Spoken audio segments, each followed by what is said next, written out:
Son las 9 de la mañana con 17. Hoy la portada de El Correo es bastante ilustrativa y alarmante, ¿no? Guerra Santa, misa del Papa Francisco enfrenta a poderes. Presidente del Congreso se alinea con el Arzobispado de Lima y exige al gobierno que respete sede de ceremonia religiosa en la Costa Verde. Premier Arauz responde que el Ejecutivo tendrá la última palabra por disposición del pontífice. El Ejecutivo en buen romance sería Basombrío y sería Nieto Montesinos, los dos que no son católicos, los dos que no quieren a Cipriania, los dos que presumo, Diana Seminario, que no van a estar muy contentos si el Papa lleva mucha gente en donde sea. ¿Cuál es la situación real? ¿Dónde va a ser la misa del Papa, Diana Seminario? Buenos días. Hola, buenos días, Philip. ¿Cómo estás? Mira, quiero ponerte un poco antecedentes, ¿no? Cuando se anunció la visita del Papa Francisco, vinieron dos misiones del Vaticano a supervisar las ciudades y las sedes, ¿no? En una de ellas, en estas, vino el jefe de seguridad del Papa, que es el comandante Domenico Gianni.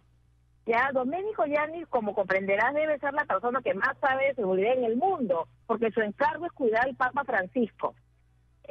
Domenico Gianni dijo que la Costa Verde iba, le encantó, recorrió por un espacio de 1 hora la Costa Verde con las autoridades, los alcaldes, con el ministro Alfonso Grados, estuvo en esa comitiva, hay fotos que han sido publicadas. Luego de ello, el día 14 de agosto, en la mañana, hubo una conferencia de prensa donde se hizo el anuncio oficial de las actividades y las ciudades que el Papa visitaría y los lugares de las actividades en cada una de las ciudades. Ese día, el anuncio oficial confirmó la Costa Verde como sede de la misa multitudinaria de despedida del Papa Francisco en Lima. Eso fue, como te digo, en una conferencia de prensa. Entonces, esos son los antecedentes. Luego de esa conferencia de prensa, oficialmente no ha habido ningún anuncio de cambio. Lo que hemos escuchado por los medios de comunicación fue que un viceministro descartó la Costa Verde. Este viceministro luego fue corregido por su jefa, Mercedes Arauz, que es la primera ministra, y luego el ministro Grado dice que todo está en evaluación. Por lo tanto, si somos protocolares y respetamos las formas, el último anuncio oficial que se ha dado es la Costa Verde. Luego ha venido esta marcha atrás del gobierno para decir que la Costa Verde está en evaluación. Después de un anuncio oficial en una conferencia de prensa donde estuvieron todos los medios de comunicación. Ya, pero ahora resulta que requieren la opinión favorable del INDECI, de la Autoridad de la Costa Verde. El INDECI depende, hasta donde yo sé, del Ministerio de Defensa. Nieto Montesinos es ateo. No creo que esté feliz, además, por su manera de pensar de que el Papa lleve 2 millones de personas o 1 millón de personas a ningún sitio. Bueno, mira, en esa explanada de la Costa Verde ya se ha convertido pues en un ícono de la defensa de la vida y la familia, ¿no? Acuérdate, Philip, que por 2 años consecutivos, en el año 2015 y 2016, en 2015 se reunió a 500.000 de personas en la Marcha por la Vida, cosa que se mereció el premio EFI de publicidad y marketing, ¿no? Y luego en el 2016 fueron 700.000 personas. Ayer el encargado de seguridad de la visita del Papa a Lima, el señor Jorge del Águila, ha sido bien claro, él ha sido encargado de estos 2 eventos masivos y él ha dicho que se movilizó la gente sin ningún problema por la Costa Verde. Y hay otro detalle bien importante, Silvia, no sé si lo tienes en el radar, ¿no? Una semana antes de la misa del Papa, se ha pedido permiso, el gobierno le ha pedido la Costa Verde a la Municipalidad de Magdalena para realizar el Dakar. Entonces, para el gobierno, realizar el Dakar en la Costa Verde no hay peligro. Y le ha pedido la Costa Verde, claro, pero la Costa Verde a la Municipalidad de Magdalena. Ya, pero es que... Y para la misa sí hay peligro. Yo creo que deberíamos ponernos todos de acuerdo y acá un llamado a la unidad, como lo dijo ayer el señor Galarrete, que nos invitó a pedirnos información al arzobispado. Entonces, yo creo que aquí debe haber todo un tema de unidad, todo un tema de ponerse de acuerdo y no esperarnos por lo menos en Bueno, comunicación, ¿no? haciendo de abogado del diablo, para ponerme del lado de Nieto Montesinos y de Basombrío, ellos dirán, bueno, es que si hay Dakar y hay maremoto, morirá menos gente que en el supuesto de que haya un maremoto y un terremoto en el día que viene el Papa, ¿no? Porque si se trata de que van a haber muertos por maremotos o terremotos, más muertos mientras más gente. Yo digo, para disipar el tema del maremoto y del terremoto, lo que se debería hacer es lo siguiente, consejo, yo de repente me voy a estar equivocando, que se convoque una marcha por la vida desde ahorita para el día 15 de diciembre y que se comience a organizar la marcha por la vida y que se lleve 1 millón o 1,5 millones de personas a la Costa Verde, porque yo estoy seguro que los evangélicos que impulsaron también la marcha con Mis hijos no te metas van a estar felices de colaborar con algo que es de buena fe, que es la venida del Papa, pese a que ellos no son católicos. Entonces, si le sacamos a las calles a Mecha Arauz y a PPK, 2 millones de personas de repente entienden con quién es que se quiere pelear Nieto Montesinos y con quién es que se quiere pelear el señor Basombrío. Porque esto a la hora es un tema político. La seguridad les importa un rábano. Tu propuesta es bastante interesante, ¿no? Pero mira, aquí de lo que se trata efectivamente es de todo movilizar a todo el pueblo católico en una misa, y el evento, una misa es un evento propio de la Iglesia Católica, ¿no? Y yo creo que la Iglesia Católica es la más interesada en que haya las máximas seguridades, y la Iglesia, junto con las municipalidades, por supuesto que tienen los planes de aforo, de movilización, de rutas de escape. O sea, imagínate, Philip, que el arzobispado de Lima, conjuntamente con Defensa Civil de Lima, que es el señor Mario Casareto, que deberías conversar con él, porque él tiene una posición muy interesante sobre este tema y está muy de acuerdo y no le ve ninguna dificultad a la Costa Verde. Entonces, de manera responsable se ha hecho un trabajo para ver todo ese tema. Además, en el verano, ¿tú te imaginas, Philip, en el verano, la cantidad de gente que hay en la Costa Verde? Diana, tú vas a ir al cielo por goleada, pues tú eres una mujer de fe y eres más buena que el cuáquer. Yo no entiendo que esto sea un tema técnico de seguridad, esto es un tema político. Entonces, sácale 2 millones de personas a la calle, a PPK, para saber con quién se mete. ¿Te quieres pelear conmigo? Te voy a golpear, te voy a fregar. ¿Te quiere meter conmigo? ¿Me quiere buscar bronca? Vamos a bronquearnos. Le sacas 2 millones de personas de gente a la calle y PPK, vas a ver qué va a tener que hacer con Nieto Montesinos y Basombrío. Esto no es un tema técnico, esto no es un tema de seguridad, este es un tema político. Basta con saber quiénes están apoyando a Nieto Montesinos y a Basombrío, todos los columnistas y opinólogos que son ateos. Es como que si Philip Butters se estuviese preocupando qué va a pasar con el rabino mayor si viene a Lima. En buena hora por mis amigos judíos, que ya vean cómo cuidan al rabino. El rabino habla, yo no lo voy a escuchar porque voy a estar haciendo otras cosas y ya está. Este es un tema político y hay que ver una solución política. Tomemos la calle, como dicen los comunistas. Vamos a tomar la calle con 2 millones de personas, ¿no es cierto? Y PPK sabrá entender con quién se metió. Punto y aparte, murió la flor. Los católicos somos personas, como bien dices tú, de fe, de buena voluntad, y yo creo que todos nos estamos dando cuenta efectivamente cómo viene el partido planteado, ¿no? Yo confío y espero que todo eso llegará a un buen puerto, y la decisión está tomada. O sea, yo quiero insistir en eso. Se hizo un anuncio oficial donde se pone la Costa Verde, un anuncio oficial bendecido por el Vaticano, y luego de eso no ha habido otro anuncio, Philip. Por lo tanto, si nos ponemos objetivos, el anuncio es que la Costa Verde va, porque no ha habido ninguna decisión hasta el momento, en contrario. Entonces nosotros nos quedamos con ese aviso, ¿no? Bueno, yo me quedo con la... O sea, tú sabes que yo soy católico, soy el peor de los católicos, yo no soy ni cucufato, ni fanático, pero hay una parte de la Biblia que me encanta, es cuando Jesucristo bota patadas a los mercaderes del templo. Esa parte me parece la versión más bacán de Jesucristo. Entonces hay que botar a patadas a los mercaderes de la seguridad del Estado peruano. A todos estos fantoches, a todos estos hipócritas, a todos estos mentirosos que dicen que les importa la seguridad, los botamos a patadas del templo de la seguridad del Perú. Yo es lo que yo creo que se tiene que hacer. Seguramente tú que eres buena gente, Gaspar y Cipriani ponen la otra mejilla. Yo no. Tú me pegas, te pego. Murió la flor. Y Diosito me va a perdonar y voy al cielo igual que tú. Ha sido muy amable Diana Seminario con nosotros. Unidos por la esperanza, Philip. Correcto. Adiós rogando y con el mazo dando. Pero en fin, cambiemos de tema, son 9 de la mañana con 26, hemos estado hablando con el congresista Velázquez Quequén, y hay dentro de las cosas que hablábamos era de las labores prioritarias del Estado. Y el Estado tiene que preocuparse por la seguridad ciudadana, tiene que preocuparse por la educación, por la salud y por la justicia. La justicia no se puede importar.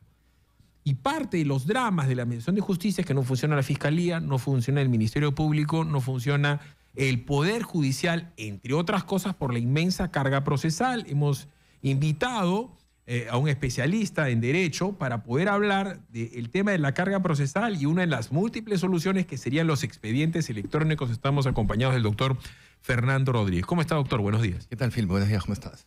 ¿Qué cosa es un expediente electrónico? ¿Es un expediente para temas legales penales, legales familiares, legales civiles? ¿Qué es un expediente electrónico? El expediente electrónico, expediente judicial electrónico, es a diferencia de lo que existe hoy en día, que es una enciclopedia, el expediente enciclopédico, llámese físico, es el uso, la gestión adecuada de los procesos judiciales, ya sea gestión, presentación de demandas, presentación de escritos, resoluciones por parte del Poder Judicial y también del Ministerio Público de manera digital. Tú presentas, hoy en día, obviamente estamos en un plan piloto que empezó en Lima Norte y ahora está en los juzgados comerciales, específicamente en el 4º juzgado comercial, presentas una demanda a través de una mesa de partes virtual y la demanda termina siendo proveída por el juez. El juez provee la demanda y tú contestas la demanda también vía virtual. Es decir, con esto se logra cierto ahorro de recursos porque ya no va a haber cola del Poder Judicial. Ayer leíamos que en el Índice Nacional de la Competitividad en el Perú el segundo problema era la burocratización, bastante burocracia. Ya no va a haber burocracia. Muchas manos. Muchas manos. Entonces, muchas de ustedes, los abogados, dicen el expediente va por cuerdas separadas y la gente no entiende esto como argot de los abogados. Y cuando uno va a un juzgado te das cuenta que la cuerda no es floro. O sea, los cosen con cuerdas los expedientes porque el día de hoy, sí, son Biblias. Entonces, cuando uno va a encontrar a alguien con una aguja, con un pabilo, y cosen los expedientes y los ponen ya en folders que van pegados con engrudo y le ponen el número del expediente y están uno encima del otro, y entre los múltiples problemas que tienen los secretarios de juzgados y los jueces es que tienen hasta problemas no solamente de espacio porque no entran los expedientes, sino respiratorios por la cantidad de polvo y de barbaridades que respiran por los expedientes. O sea,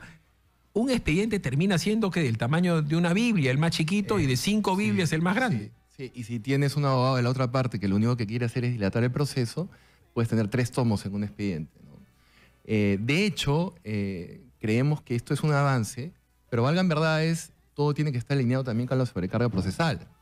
Tú vas a un juzgado comercial y ellos están preparados para tener 500 o 600 procesos. Cada juzgado comercial al día de hoy tiene entre 2.000 y 2.500 procesos judiciales, con lo cual el proceso termina siendo lento, no por culpa del Poder Judicial, sino por un tema de presupuesto. De hecho, este tema del expediente judicial electrónico no es algo novedoso desde el punto de vista de la voluntad del Poder Judicial, que viene desde hace años implementando, a partir de un diseño institucional del Estado, todo lo que es una modernización de lo que, si bien es cierto, antes era, digamos, una revolución, ahora es una necesidad. Cuando los especialistas en esos temas te hablan de la eficiencia del Poder Judicial, de la calidad del Poder Judicial, ya no es lo primero, que es igual de importante la capacitación, sino una infraestructura tecnológica adecuada. Ya, ahora vamos a ir a la pausa y quiero saber en dónde ha funcionado esto, afuera y en el Perú. Porque cuando me hablan de expediente, yo lo primero que pienso es que van a mandar las cosas por internet, que las fotocopias van a ser tomadas por foto, entonces todo te lo mandan al expediente, pero cuando te piden la legalización de una partida, cuando te piden una copia fedatada, cuando te piden una huella digital, o sea, hay un montón de cosas que se tienen que hacer físicamente y que él tiene que leer el juez. Entonces, ¿cómo se hace un expediente electrónico cuando, por ejemplo, en un caso de violación te piden el testimonio de la cámara Gesell? Cuando tienes que leer, por dar un ejemplo, el peritaje, ¿no? En el caso Pfeffer, pues, ¿no? ¿Cómo es que Payaso ahorca a Miriam Pfeffer? Y sale, pues, todo un deuteronomio, pues sale, pues, todos los actuados por el perito. Eso igualito lo van a tener que leer. Entonces, ¿cuál va a ser la diferencia entre un secretario de juzgado leyendo en una pantalla o leyendo la hoja? Quiero que me lo expliques con paciencia y salivita luego de la pausa. Regresamos con el doctor Rodríguez para seguir hablando del expediente electrónico. ¿Es una utopía, es una realidad? ¿Dónde se hace? ¿Cómo hace? ¿Cuánto cuesta? Pausa. Regresamos 9:32. Continuamos con Philip Butters en Exitosa. Para quienes hemos en algún momento litigado y tal, en los juicios pues está la demanda, o sea, el que demanda, el demandado, los actuados, las pruebas. En el tema penal está el que denuncia, el denunciado, los actuados, las pruebas. Pero están también los peritajes. Y los peritajes puede haber un perito de parte, otro perito de la otra parte, el perito judicial. Entonces, así es como se va haciendo gordo el expediente.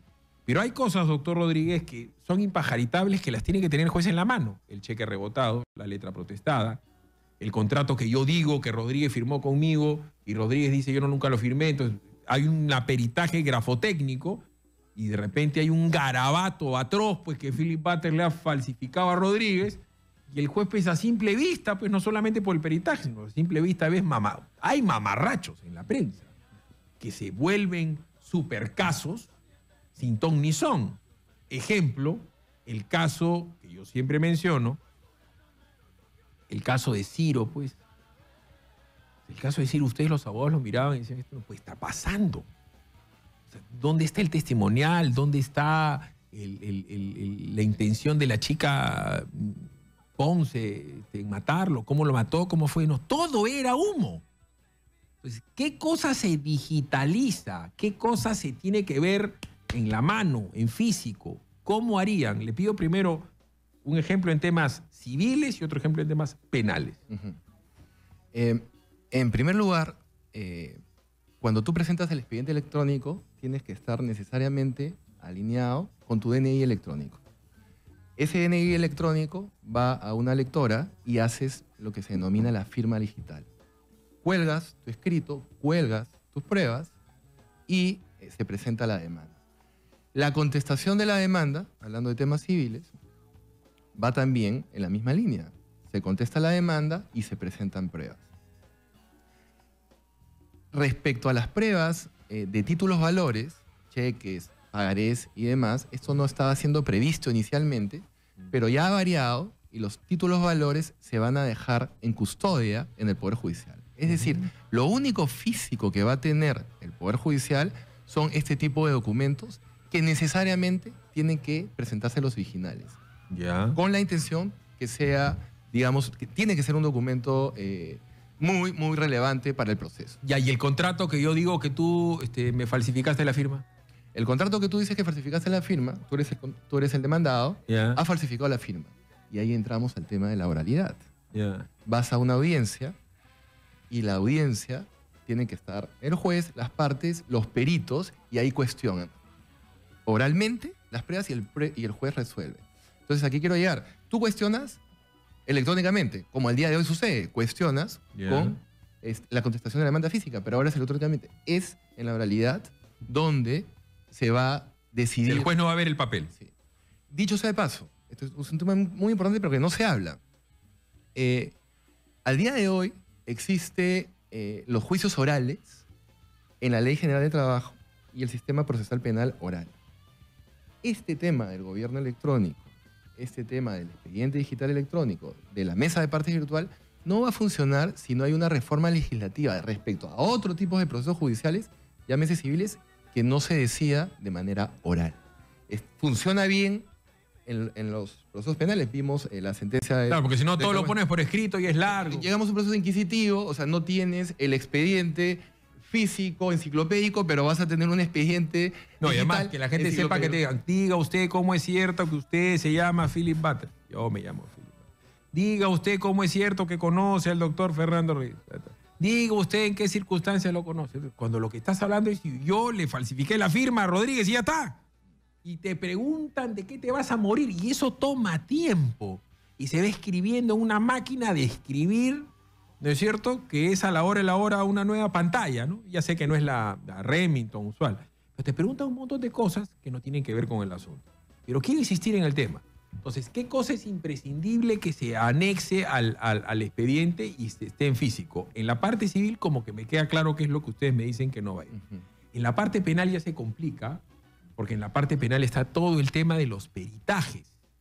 Por dar un ejemplo, como le decía al doctor Rodríguez, le decía, el caso de Antauro Humala, pues con el Andahuaylas, yo he visto el expediente. La cantidad de peritajes por los 4 muertos, por la trayectoria de bala, por los peritajes nomás y testimoniales, es inmenso. Ahí los peritajes tienen que, los puede decir de manera, vamos a decir, los puede leer, ¿no es cierto? Entonces ahí ya más o menos se entiende. ¿En qué caso, qué peritajes tiene que ver físicamente el juez? ¿Los que son con cámara Gesell? Cámara Gesell, inevitablemente. Detector de mentiras, porque hay veces le dice, ¿te estás dispuesto usted al detector? Sí, yo me pongo el detector. Sí. Pero normalmente los peritajes, Philip, son físicos. Es decir, son documentos físicos trabajados por peritos. Tú tienes opciones que es cámara Gesell donde tiene que ir el menor, ¿no? O lo que estás explicando. Pero tú presentas el expediente físico digital, firma digitalizada, con lo cual tú vas a tener responsabilidad si estás presentando cualquier cosa, y va a ser el juez, y por eso hablaba de la oralidad, que va a tener que convocar a una audiencia oral para que haya el debate pericial entre las partes. O sea, esto no va a funcionar si no revolucionas también el concepto de la oralidad dentro del proceso. Como bien está funcionando los juzgados laborales y juzgados penales. Lo que no está funcionando en los juzgados laborales, o sea, funciona muy bien el proceso judicial, pero ¿qué pasa? Ahora tienes 2 audiencias, por ejemplo, en el proceso laborales, y los jueces resuelven en la segunda audiencia, tienen la obligación de sentenciar. Pero lo que está sucediendo, como consecuencia de la carga procesal, nosotros en el estudio tenemos un caso que nuestra próxima audiencia es en septiembre del 2018. ¿Te das cuenta? Ya, a ver, ya que ha mencionado eso el doctor Rodríguez. Los casos de derecho laboral, en su mayoría, 75-80% los termina ganando el empleado. Normalmente, porque para que alguien le meta un juicio a su jefe, quiere decir que el jefe le recontra metió cabeza y que se va a comer en el roche de un juicio que va a demorar 3 años o 4 años y le van a la razón. Es decir, las grandes empresas sí pierden con los empleados. Sin embargo, mejor dicho esto, la primacía de la realidad es lo que más pesa en un juicio laboral. Es decir, Batters dice que trabajó para el doctor Barsi y el doctor Rodríguez y Barsi lo dice que no estaba. Yo marcaba tarjeta. No, marcaba tarjeta no, firmaba un cuaderno. ¿Usted tenía mail? Sí, tenía un mail del estudio Rodríguez. ¿A usted tenía un jefe, un superior jerárquico? Y todo eso se comienza en expediente. No es más sencillo sentarme al costado de Barsi y Rodríguez, el juez. ¿Usted lo conoce? Sí. ¿Usted ha trabajado para usted? No. ¿Marcaba tarjeta? Sí. ¿Entraba todos los días? Sí. ¿Trabajaba 8 horas? Sí. ¿Tenía un superior jerárquico? Sí. ¿Usted le pagó con recibo de honorarios profesionales? Sí, no. ¿Usted le pagaba en la mano? Sí, no. La verdad que el común de los juicios laborales no deberían demorar más de 3 horas de conversa. Estoy exagerando. Y tienes toda razón. Y así está el diseño. Hay una primera audiencia en los juicios laborales, que es una audiencia donde tú en la misma audiencia presentas tu demanda, tu contestación de demanda. Y hay una, digamos, expresión oral sobre tus argumentos. Y luego el juez señala fecha para otra audiencia de juzgamiento. Y ahí sentencia. El proceso laboral, como diseño oral, es perfecto. El problema es la carga procesal. ¿Qué haces tú con un despacho que tiene 6 personas trabajando y tiene 3.000 procesos? Ya, mira correcto, su agenda. ya. Pero ojo. Pero es que, es como tú lo dices. Correcto. ¿Ah? Nos aboca Sí. el tema de la primera parte, que es que todo sea en expediente electrónico. 9:44. Juicios de derecho familiar, en los que el doctor Barsi es especialista. De lo más doloroso del tema de los temas familiares es que tienen que llevar a los hijos. Y al hijo tiene que testimoniar. Entonces el hijo el chiquito, que muchas veces es menor de edad, hay veces es menor de edad, pero la mayoría son menores de edad, se tiene que ir a un sitio que es horrible, ¿no es cierto? Para nosotros es feo, para un niño peor. Hacer una cola, demorarse 3 horas, que te pidan el DNI, sentarte y que te comience a preguntar un patita que tú no conoces. Al costado de Pueblos Azules. Al costado de Pueblos Azules, ahí al frente del hueco, y que te comience a decir el pata cómo te llamas y tal. Y el chiquito al frente una máquina de escribir y cuánta cosa hay. Los juicios familiares deberían ser digitalizados y prioritariamente orales. El juez, la jueza tiene que hablar con el papá, con los chiquitos, tipo Kramer versus Kramer, la película americana. Porque la verdad, poner en un escrito, la intencionalidad depende del interlocutor, pero uno no escribe o no dice algo frente a un papel como lo dice frente a un juez. ¿Cuánto demoran los casos de las mujeres que el marido no les paga, que el marido les pega, que el marido se ha borrado? ¡Años! ¿En qué serviría el expediente electrónico para los jueces, para los juicios familiares? En primer lugar, es inevitable decirlo, la idea en los juicios de familia es evitarlos, pero hasta el final, ¿no? No es parte de la pregunta, pero sí es bueno decirlo. Sí. Es evitarlos a toda costa. En segundo lugar, tú no puedes superar el examen psicológico del menor, que tiene que ser por un perito especializado adscrito al ministerio. No puedes superar la cámara GESE, que a veces los piden los jueces. Lo que va a funcionar ahí es que el expediente judicial electrónico va a ser presentado a través de la mesa virtual. Supuestamente debería haber más celeridad en los procesos y, como te digo, esto tiene que estar alineado al tema de la oralidad. Hoy en día hay jueces especializados de familia, hay 2 salas especializadas de familia que son personas súper preparadas, pero el problema sigue siendo la carga procesal. Es decir, mientras no se baje la carga procesal, este tema no va a caminar con o sin expediente electrónico. Ahora bien, ¿de qué manera podría estar, digamos, tú alineas baja de carga procesal, alineas presupuesto, que ahí te voy a comentar un dato que me enteró del Banco Mundial, y alineas también al Consejo Nacional de la Magistratura? Hoy el Consejo Nacional de la Magistratura evalúa, y hay un estudio bien interesante de Manuel Bernales, que ha trabajado en el Consejo Ejecutivo del Poder Judicial, evalúa a los jueces, pero por la calidad de sus sentencias. ¿Y qué significa la calidad de las sentencias? Que el juez tiene que señalar jurisprudencia nacional, internacional, la motivación, etc. Tiene que hacer una sentencia de 50 páginas. Mientras más calidad, entre comillas, tenga la sentencia, mejor evaluado va a ser ese juez. Pero el juez, y la propuesta es, tú no lo tienes que evaluar por la calidad de sus sentencias, sino por su desempeño jurisdiccional, no como juez, sino a través de una unidad jurisdiccional que es donde trabaja el juez. Tú no puedes tener un buen juez si no tiene unos buenos asistentes, que tienen que estar bien remunerados. Ahorita viene la huelga del Poder Judicial. Entonces, la calidad de las sentencias no tiene que ser evaluada por su tamaño, ni por su doctrina, ni nada. Para eso están los plenos jurisdiccionales. Los jueces deben sentenciar 3, 4 páginas, evidentemente, como sucede en los procesos orales, ir al punto, y ahí te vas a también bajar sobrecarga procesal. Con lo cual, tú tienes que no reformar el Consejo Nacional de Magistratura, que es otro tema que se está hablando, sino actualizar la forma como se evalúa a la unidad jurisdiccional, al juez. Luego de eso, tienes que tener el proceso judicial electrónico, que realmente va a ser una resolución que no viene desde esta fecha, sino viene que hoy en día los remates son electrónicos, ya no existen las famosas mafias. Hoy en día tú entras a un expediente que tienes en penal, en civil, a nivel nacional, tú sabes, tú está el proceso. Lo que pasa es que eso no se difunde. A ver, según médico, lo que faltan es más jueces, más secretarios, más computadoras, más gente capacitada. Pero hay una parte vital que ha estado diciendo el doctor Fernando Rodríguez, la oralidad. O sea, yo tengo un montón de amigos. En este país es el país donde los hombres le pegan a las mujeres y las abandonan. Eso es pan de todos los días. Yo veo casos que los abogados ahora se preocupan ahora por las redes sociales, por dar un ejemplo, ¿no? Le tiene que pasar a Barsi, ¿no? El patita que no le pasa la pensión a los hijos, pero se va de viaje. En el Instagram están las fotos de, ¿no es cierto?, de Philip Butters con sus patas en la Bombonera y no le pasan. Y tienen el movimiento migratorio.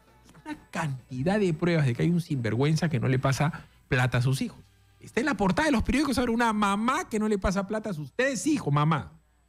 La verdad es que también en la gran mayoría de los casos familiares, hermano, en una conversa de 2 horas, se acabó el tema. El problema es que los jueces no tienen ni 20 minutos por caso y hay tal cantidad de casos que a la hora de la hora la gente no confía en la justicia. El patita que se borra, el patita que va a trabajar y que sigue viviendo y tiene casa, tiene carro, tiene depa, tiene nueva mujer, tiene nuevo carro, nueva chamba, y cuando le van a preguntar, oiga, ¿usted qué vive? Ah, no, yo no tengo plata, le quiero pasar 300 soles. Pero usted trabaja, usted está acá, usted está acá. Es alucinante. Los casos laborales son rapiditos con oralidad. Los casos de familia también. Por eso te digo, la reforma tiene que ser a nivel procesal. Yo conozco el caso de un patita que vive en Chacarilla, le puedo contar a Nicolás Lucar, ex general de la policía, vive en Chacarilla en un depa que lo ha comprado hace 2 años. El hombre anda en un BMW y tiene un hijo de 14 años que nunca le ha pasado plata. Y a la mamá le dice, no, es que como no he crecido con él, pues no hay afecto, pues como si no hay afecto no hay billete. Eso un juez en 3 minutos lo pare cabeza al tipo. Y tiene su movimiento migratorio, cuánta cosa hay. La oralidad sirve mucho en el tema del derecho, pero insisto, como le dije ahora a Javier Velázquez Jequén, si no le dan presupuesto a los jueces para hacer lo que tienen que hacer, la gente va a seguir desconfiando de todos. Vámonos a la pausa. Llega lo que queda de Nicolás Lucar luego de la pausa. Todavía no me voy. 9:51. Recuerda que también puedes escucharnos en www.exitosanoticias.pe. Mira, ahorita que hablaba, le cuento a Nicolás un caso que es como para llevarlo a la televisión, ¿no? Tengo una amiga mía que me contó el caso, y este caso es para Lucar, le digo, este caso es para Andrea Llosa. Papá, alcohólico y drogadicto, los últimos 40 años. O sea, no es que se la pegó un día, me dijo, yo nunca he visto a mi padre sobrio un día. 40 años. Cosa que se prueba en 15 minutos, con un examen toxicológico, hepático, en 15 minutos. El papá se ha borrado de la casa, desconoce a la mamá, dice, no la conozco, no ha vivido conmigo. Ha sido mi conviviente. Por supuesto, tienen 500 fotos, todas las navidades, todos los santos, todos los años nuevos, todos los nietos. Es como que tú digas que no la conoces a la crucidad. Se me olvidó, se borraron tus hijos. Entonces, la señora pide un reconocimiento, pues, de hecho. Y la llaman a las hijas y le preguntan, ¿y este señor? Claro, es mi papá. ¿De tu papá de vez en cuando? No, mi papá se llama Nicolás Lucar, va a mi casa todos los días, hemos dormido juntos toda la vida. Ya. ¿Y por qué ha pasado esto? Mi papá es alcohólico. ¿Es alcohólico? Sí, señor, es alcohólico toda la vida. Está estancado el caso hace años. Y el papá ha demandado, las quiere demandar a las hijas por difamación.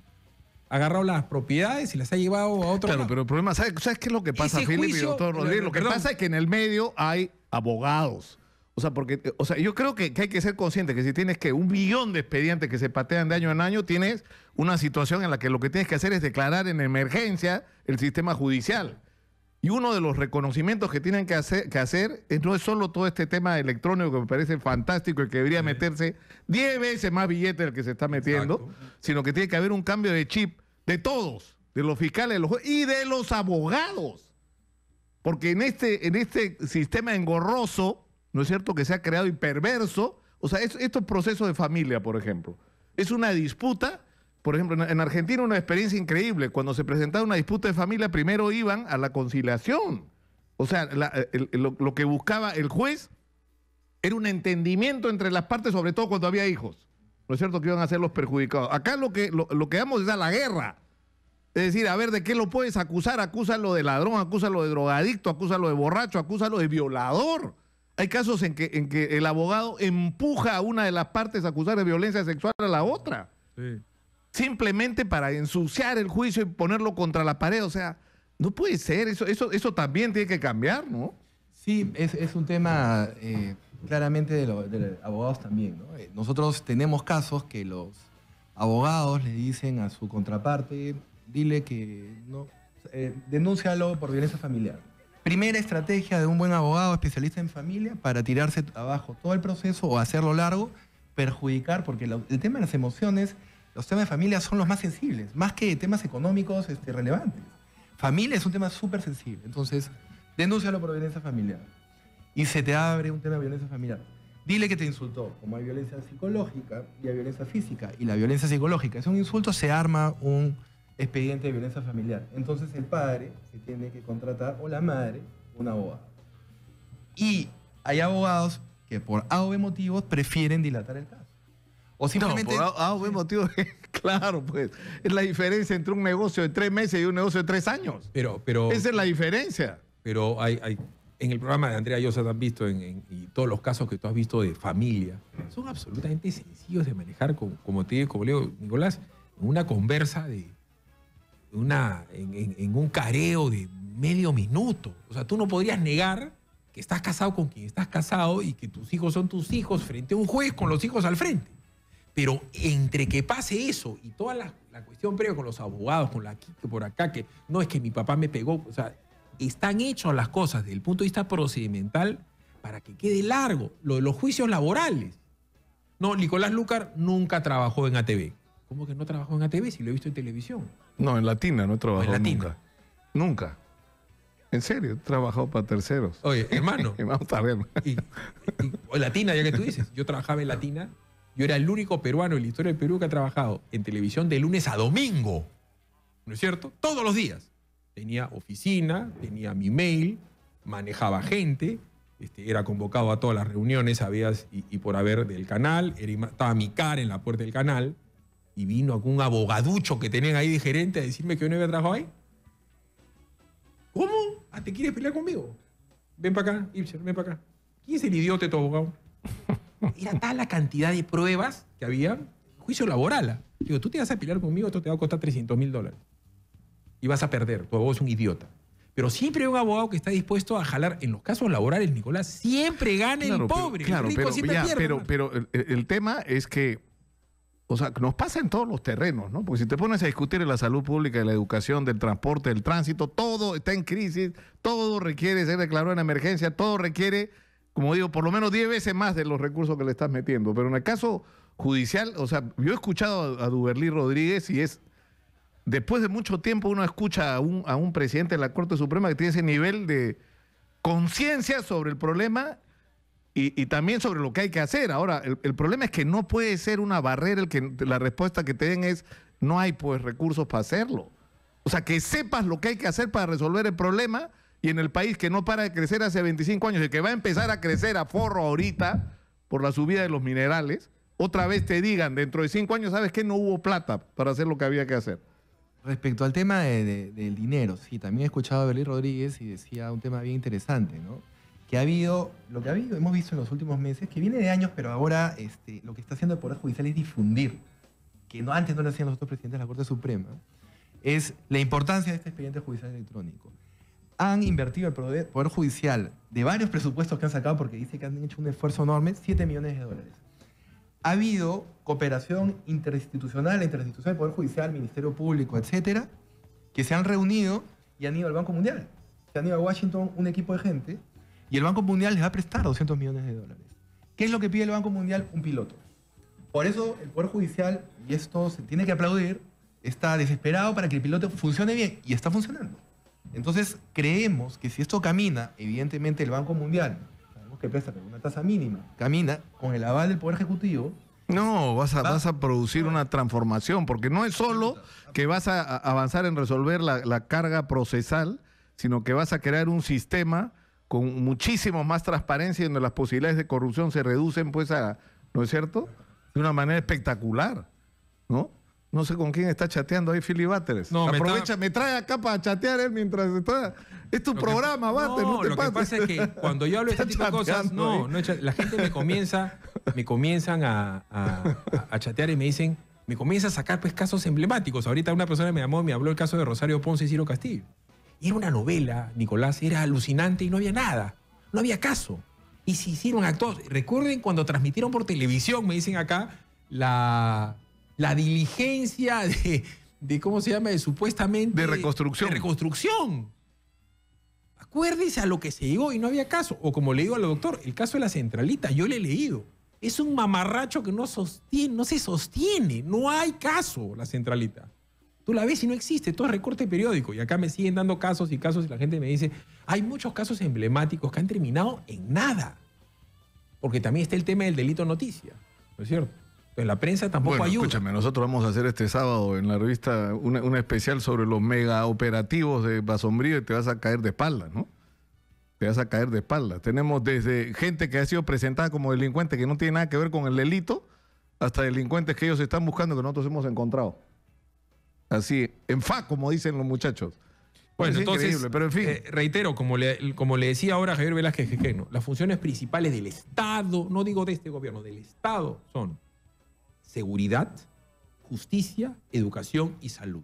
Pero esa fue la promesa, pues, Philip, cuando se instauró en el Perú el Fujishoki y la política económica, que en realidad había sido idea del movimiento Libertad, y no de Fujimori, porque Fujimori dijo que no iba a hacer eso que hizo. Bueno, al final no importa, ya lo hizo. Y después todos se subieron al carro, porque Alan García fue el del spot contra el Fujishoki. Y después él era el rey de la política liberal en Perú, pero no importa, ya. Esa política se aplicó. Cuando se inauguró esa política se dijo eso que tú estás recordando ahora. El Estado tiene que salir de su papel de empresario y el Estado tiene que dar seguridad, educación, salud, ¿no es cierto? Todo eso que no está dando. Es decir, la promesa no se cumplió. Tiene que haber billete, pues. Ya, pero ha habido billete, pues, Philip. Ese es el problema, que ha habido billete. Y el billete no se ha usado porque hemos tenido a la gente equivocada. Al doctor Fernando Rodríguez, ¿qué le parecería si el Estado emite 1.500 millones de dólares para la modernización de la Fiscalía de la Nación en el Perú a nivel nacional y emite 1.500 millones de dólares en bonos para la modernización del Poder Judicial y emite 500 millones de dólares en bonos para hacer 10 cárceles? Cambia el Perú. Y que ahí PPK le dé la comisión de los bonos a sus amigos. Yo no tengo ningún problema. Es más, yo soy... roba, pero hace obras. Róbate el 10%, hermano. Bueno. Y que tú cambia todo. ¿O no? Sí, absolutamente, claro. O sea, el tema pasa, como decía hace un rato, la importancia de la infraestructura tecnológica. Sabemos que hay un plan de gestión pública al 2021. Sabemos que hay un plan anticorrupción. El tema del gobierno electrónico está liderado por Héctor Lama More, que es un conocido miembro de la Corte Suprema, honesto e intachable. Tiene las ganas de hacer las cosas. Pero ¿qué haces si tiene 7 millones de dólares? ¿Qué haces si cada noviembre los trabajadores del Poder Judicial, no los jueces, los trabajadores, se van a la huelga porque están mal pagados? Claro, y además tienen que ser exclusivos, ¿ah? Ellos son abogados, casi todos, que trabajan para el Poder Judicial y no pueden trabajar en otra cosa porque es incompatible supuestamente. Solo pueden enseñar y horas determinadas, ¿no? Más no pueden hacer. No, es increíble. Ahora, Duberly por eso ha dicho, no puede ser que el Poder Judicial, que es un poder del Estado, tenga que ir de rodillas cada año para pedirle presupuesto a los otros poderes del Estado como si fuera menos. Y hay una ley, que la comentó también ayer Duberly Rodríguez, que señala que en la ley de presupuesto se tiene que asimilar los sueldos de los trabajadores del Poder Judicial a los sueldos de otros funcionarios Por públicos. supuesto. Correcto. Y en verdad algunos funcionarios públicos ganan 2 o 3 veces más que los trabajadores. Sí, lo hablamos. Ahora, ¿quién gana, doctor Rodríguez, el partido? ¿Argentina o Perú? Tú sabes que me enteré de que Héctor Lama convocó a una reunión en el Ecuador. El primer tiempo. No le gusta el fútbol, por si acaso. Sí, por eso yo soy hincha. Yo tengo la clasificación. Yo creo que empatamos en Argentina. Yo creo que Perú no pierde. Punto, Bater, te apuesto eso. Perú no pierde en la Bombonera. Nicolás Luca. Lo que quieras. Perdón. Mi casaca que tanto te gusta, mira. Grita todo, pero... Todos los días habla de mi casaca. Te apuesto mi casaca, Philly Butters. Yo no me pongo cosas baratas. Nada barato. Lucas, ya, por dicho ese paso, mucho jajaja. Ayer ya puse, yo estoy pagando tu entrada, por si acaso. Ya pagué tu entrada. Ya, ahora en la mañana pagaron tu entrada. Una entrada en medio de Occidente, creo que. Vamos a estar rodeados de argentinos. Vamos a tener que trompearnos, Bater. Yo voy a ir listo. Tú eres un señor mayor, listo. Yo voy a saber defenderte. Tú por favor, vas a hacer de espaldas. Parado nomás. Nadie te va a tocar. Nadie te va a tocar. ¿Qué pasa? ¿Qué cosa?